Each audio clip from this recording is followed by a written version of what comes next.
Hey, everybody, and welcome back. It's another week, and another week means another episode of Leaders Talk. And as always, I am your intrepid host, Andrew Dupie. I'm Chief Relationship Officer here at Leaders Press. And today I am very excited to be joined by Thomas Rosenberg. So, Thomas is the founder of Regenerate Coaching. And over the course of his 25 plus year career, Thomas has worked in a variety of sectors and roles, often as a technical subject matter expert with people and teams from different cultures. He's reached over 20 countries on 5 different continents. And the underlying theme through it all has been helping people and helping their organizations become comfortable with change, to lead change, and to flourish. Thomas, welcome. I am very fascinated to dive deep into this. Give us basically a helicopter view. Tell us about who you are and what you do. A helicopter view. Well, first of all, thank you very much for the invitation to be here. It's a pleasure, Andrew. I'm excited to have this conversation today. So, an overview. Like you said, I have always been passionate about helping people grow and transform. Yeah. And even though I was in more technical roles previously, really what I found myself inserting myself into coaching roles very easily. And I discovered in hindsight, really, is like you can only connect the dots, as Steve Jobs says, looking backwards. Right. And for me, that was,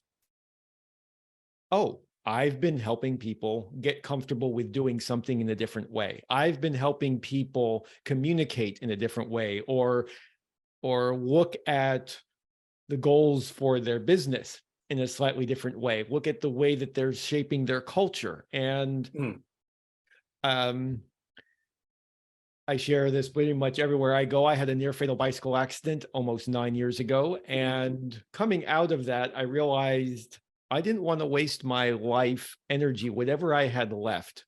Yeah. Boxing myself in with somebody else's definition of what I should be, what I should be doing.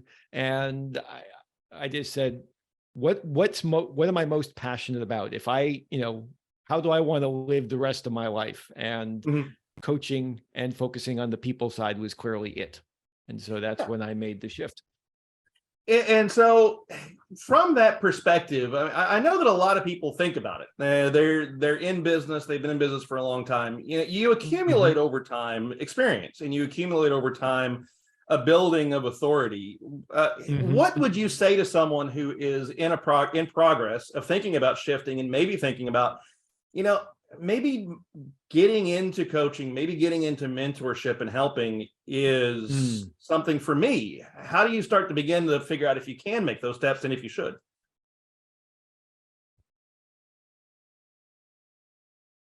The first step for me would be really going inwards and spending some time listening to those voices that perhaps you haven't listened to since you were a child.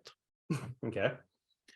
So often, I come from a medical and scientific family, and I assumed from a very young age that I would follow, like, we are a healing family. People come to us to be healed. That was always the story that I grew up with. So I just assumed, well, everybody else is a doctor of some kind, so I'm going to become a doctor. But I realized in high school that my aptitude with science and certain math wasn't going to lead into an easy entree in the medical school. And I was going to need to do something differently.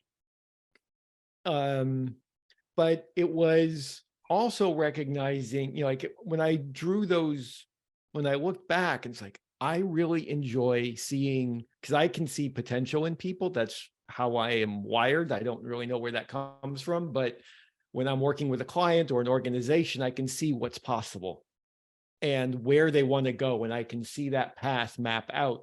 And so for me, it was just like, I really like helping people grow. And so if you are listening to this and you are saying, okay, so how can I do that for myself? It's like, well, what are you most passionate about? What are your core values? And if you could strip away the societal expectations, what is it that is really calling you forward.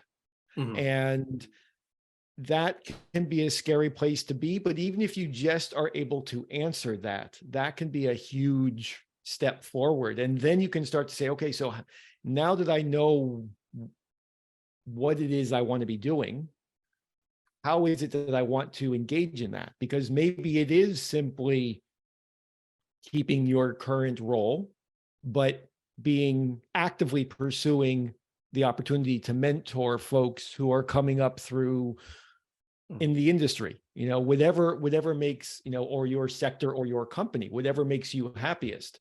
And, or it's really saying, well, I have family obligations. I can't just switch from this to coaching and start from scratch because I need a certain level of income, right? But you can also just start taking courses and seeing like, oh, well, if I deepen my human development, because I come from a developmental coaching training background, how can that help me move forward towards what I want and what I feel called to be in this world? What's the legacy I want to leave, excuse me. Let's talk a little bit about this development idea, because I see that you're trying to lead change, and we're talking a little bit. Just want to dive into, when you talk about education and building, we're in a structure in our society now where I feel like we are kind of going at it a little incorrectly on how we do the concept of education to career, as in we think that high school, college is preparing us for our career. And then when we graduate from college, that we begin our career, and that's the career that we're going to try and stay in for as long as we can. But that isn't really how it's working nowadays, is it? It certainly didn't work for me, but it gave nor me me, base. nor our CEO or our COO or many others. Yeah, right. So a couple of things. One, you're pointing to a meta conversation around what Western industrialized educational systems were designed to do. Right. And, you look back to the 1850s in Prussia and the industrialization then, and the adoption of that sort of system here in the US. But to be able to say, we need people who have a certain level of education and can think for themselves in a certain way so that we can more easily bring them into work from an artisanal society into a factory situation where it's more of a production line. And that's really what the education is designed to do. And there's been some updates to that, but generally speaking, that's really what it's focused on. From when I'm talking about human development, obviously as a child, there's lots of curiosity. It's like, what is this world? How can I explore this? Is it safe to explore that? We get those cues from our caregivers, and that growth in our neurology, in our brain, in our biology, pretty much finishes when we're in our mid-20s, more or less. Right. And after that, it's no longer biologically determined. So it's up to us to continue our human development if we so choose, because there are plenty of people in the world who are just like, well, I'm an adult now, I'm adulting, full stop. rather than saying, oh, what else can I learn? If they can continue to nurture that curiosity about, how do I do this? What am I doing, for example, when I respond in a certain situation? And this is what I deal with my clients and leaders. And, if you go into a certain situation and you react, you're responding to a story that was probably encoded in your neurobiology as a child to certain circumstances when it was overwhelming for this small human. Whereas as an adult, you're continuing to do that, and that no longer serves you. So if you can start playing with that and start to say, oh, so I can start, and this isn't therapy, but it's just starting to understand what are the stories that you're carrying through life. Like, saying, oh, well, I can't do this. Like, okay, well, what if you could? What would be possible? If I've had experiences even just this week where I've noticed, oh, I'm catastrophizing. Like there's something like, oh, this is the worst that could possibly happen, and it's just going to be worse. And the brain just gets into this negative loop. And it's like, well, what if it's not negative? What if it's okay? What if I'll be able to do that on time? It's like, oh, and then you can feel the body relax. And it's just catching yourself for that and saying, oh, like, why am I putting myself through the ringer, and whose voice is telling me that, right? Was that mom? Was that dad? Was that grandpa, right? Who was telling me I had to do it that way or in this time frame, right? So it's unpacking those stories that we carry with us. Right. Well, that's a wonderful answer. And I love it because it got exactly to what I was thinking when we kind of got into the conversation and talking about change. It's like, we really need to look at the fact that when we begin to develop past our formal education, that we're not done learning. We need to be able to understand we don't really know what our passions are until we become adults thoroughly. I mean, they change. Mine are different than they used to be.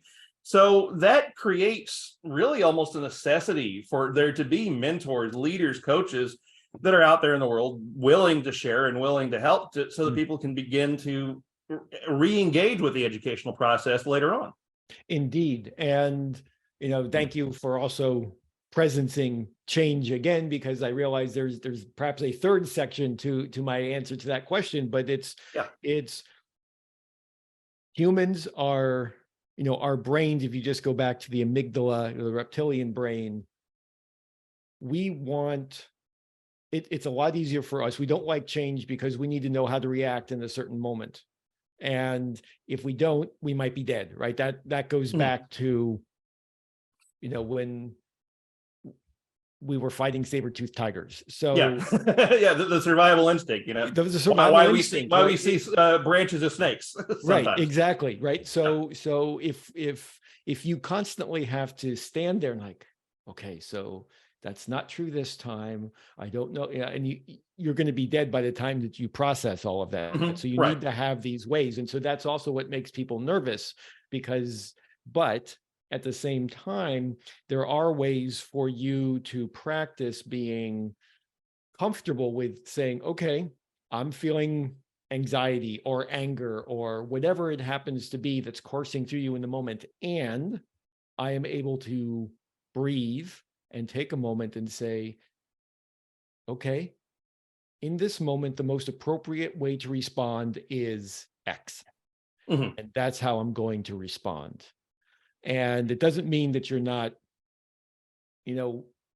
coursing with adrenaline, but you're not just responding with the adrenaline. And so getting people comfortable with change and getting organizations practicing that really opens up a lot of possibilities around trust, around innovation and collaboration. And people feel like they start to have more agency because they're able to say, I think we should change this, or there's something that's not working here as well as it might. I have an idea. Can we talk about it? And that's how individuals, organizations flourish in the process. Yeah. And I think that, there's a fear of pivoting and there's a fear of changing that comes with, I mean, we talk about this a lot. This word gets mentioned constantly on our podcast of imposter syndrome. It's like, if you're going to pivot, you're going to change it. Like you're going to take what you've learned in one business and build it into another. And you're going to feel like a lot of people that begin that process, we talk to many that are at the early stage of that, they feel like they shouldn't necessarily do that because there are people that are there before them, and why I'm just going to be the next one up. So what do you say to somebody that is afraid of not being able to stand out or not being able to establish themselves in authority in the field? Well, so first of all, I would just like to say congratulations for having the imposter syndrome. That means you're not a narcissist, because narcissists don't feel that imposter syndrome because it's all about them. And they're good. So, but first of all, I also invite those who are feeling that imposter syndrome to remember about cultivating beginner's mind. Hmm. right? This goes back to the adulting comment that I made earlier. It's like, right, I'm done. I'm adulting, full stop, right? I have nothing more to learn. Well, you've let go of having a beginner's mind and being able to step in and say, okay, this is the first attempt at something. Mhm. And, or it's the second attempt. When you first learned to walk, were your parents entering you into, I don't know, the 100-yard dash for the Olympics? No. I don't think so. Right? Yeah. When you first got on that bike, where you entered into the Tour de France. It's like you can't expect, if you're doing something new, to be, and so talk to as many people, find out what you're really passionate about, and you will find that you can in fact bring a lot of your experience. So this is the other thing. One, you're doing something new, so give yourself grace. But two, also honor everything that you've lived thus far. That's really, in my opinion, what's going to help you say, oh, I can transfer this. I have life experience. Maybe it didn't happen, I didn't earn money from it, but I can apply it in this new circumstance and it has value. Yeah. In many cases, some people, when they're in the beginning of that process, they might be afraid of asking for help, because I know in our experience with our authors, one of the greatest fears that they have with taking their expertise, putting in a book, is losing their voice. Mm-hmm. That, bringing in third parties to help them put everything together, their voice will somehow get lost. The same thing can be said of pretty much anything. So what do you say to someone who says, well, I really kind of want to do this myself, but because I'm scared that the more people I bring into the process, the less of me is going to be in it? Mm.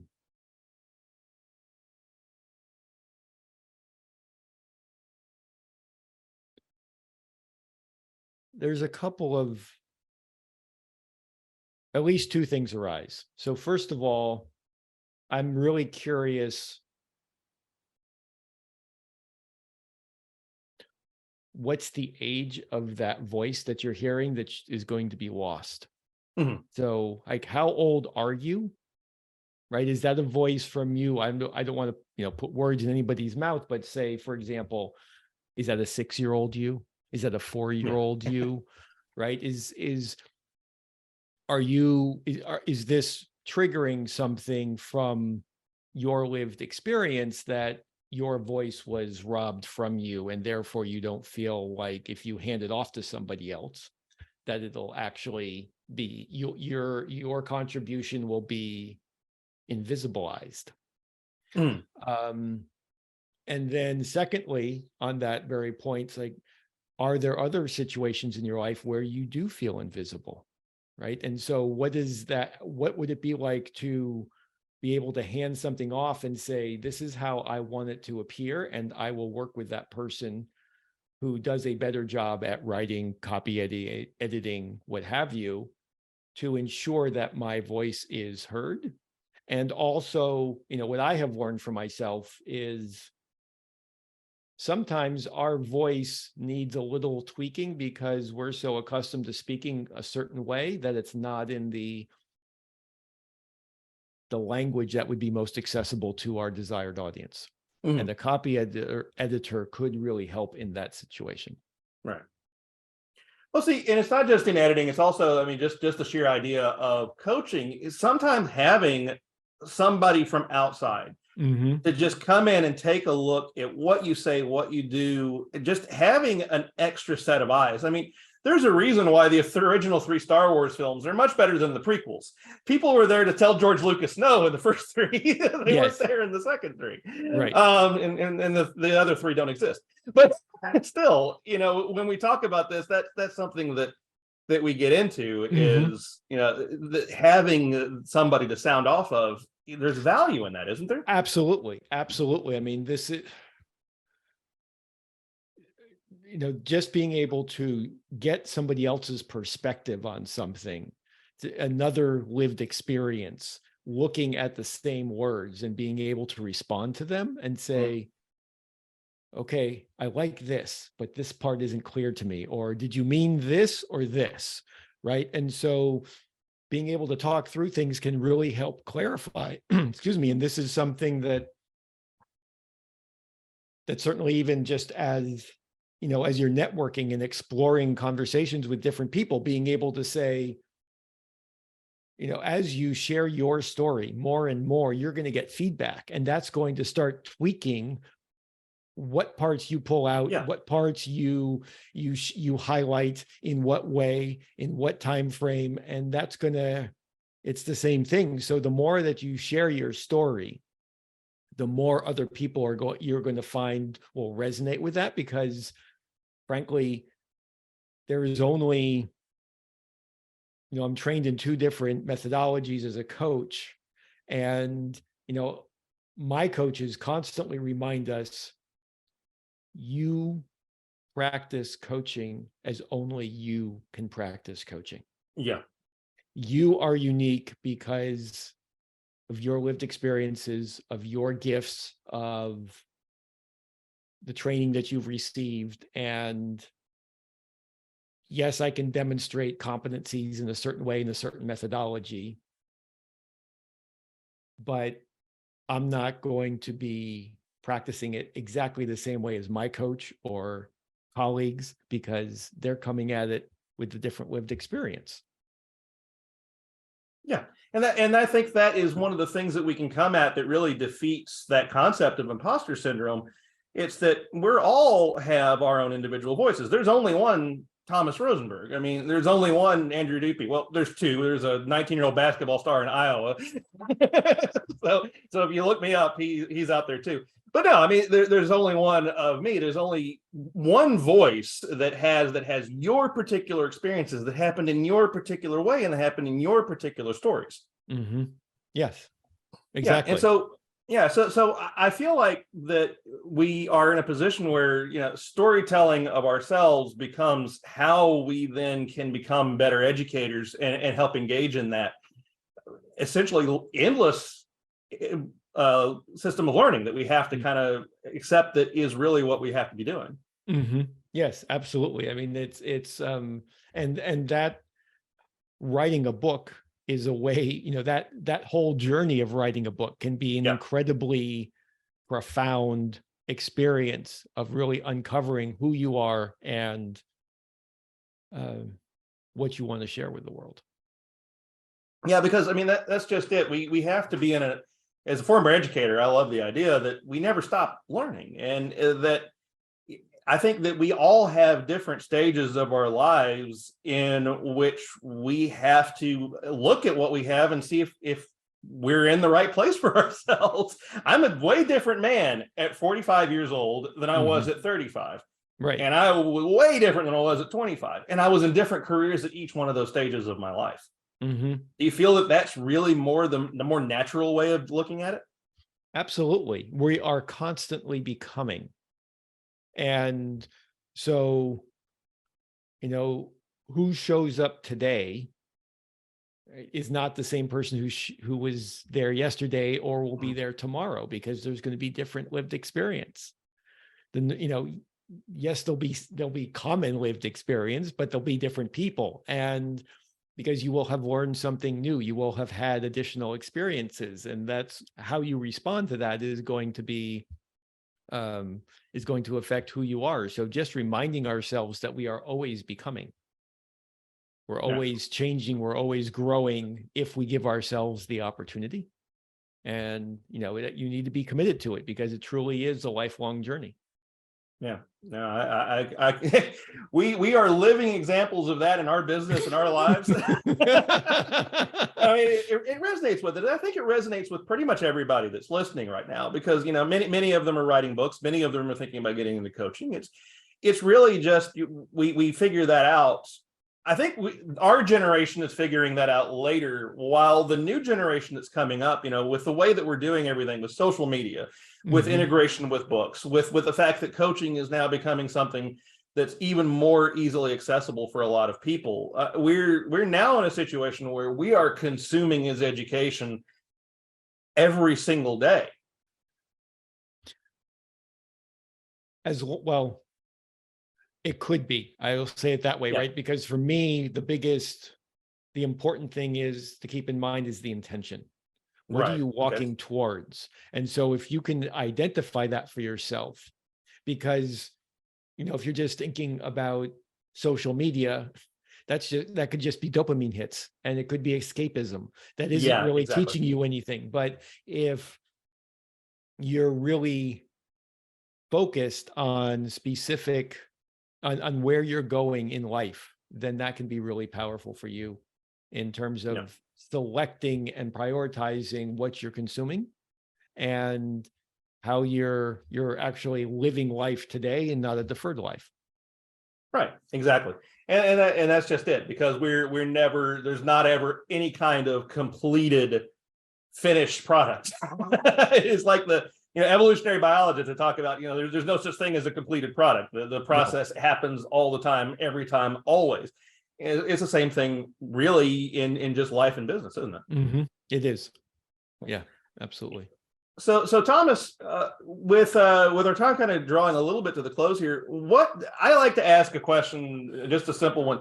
What is a golden nugget? Something we haven't talked about, something we haven't touched on, just something that you find that universally resonates with your clients, that everybody can use, that may not just be out there, something that you can share.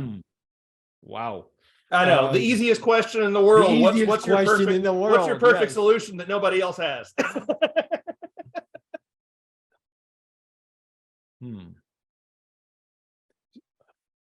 Well, one of the things I'll start with this. I at the top of when you introduced me, I didn't share that I'm a somatic coach, so I work through the body, with the body, on the body, and it's important to remember that we are what we practice. So how you sit, how you walk, how you talk, how you breathe, how you hold tension, the language you use with yourself, with others, all of that shapes how you engage with the world and how others perceive you. Right. And we learn through the body. So if you think about reading, writing, riding a bike, talking, driving a car, all of those things were super difficult when we first learned. And then all of a sudden we can multitask. We can have a conversation in the car while driving on the highway, and it's no big deal. But so what I ask the last, with that context, I would share with everybody, the body says yes to practice.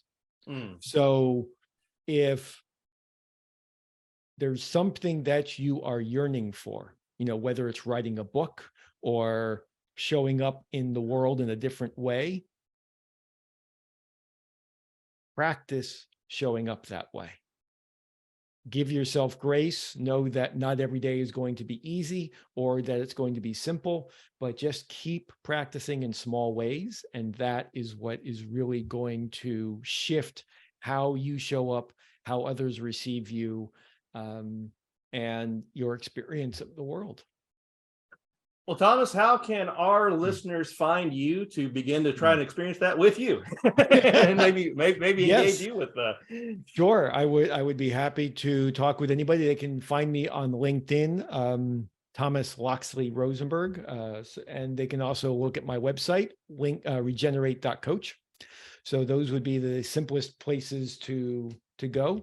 And if they want to look at some of my I have the blog on the website, but you can also look at my Medium channel, which is tlrosenberg@medium.com. Wonderful. And all of those links should be down below, ladies and gentlemen. Thomas, it was a pleasure. Those are some unique answers, and those are some really interesting. I think you've given our audience some things to chew on that I haven't really been touched on. So congratulations on that. I think it was a great interview, and we appreciate having you. Thank you so much, Andrew. It's a pleasure to be here.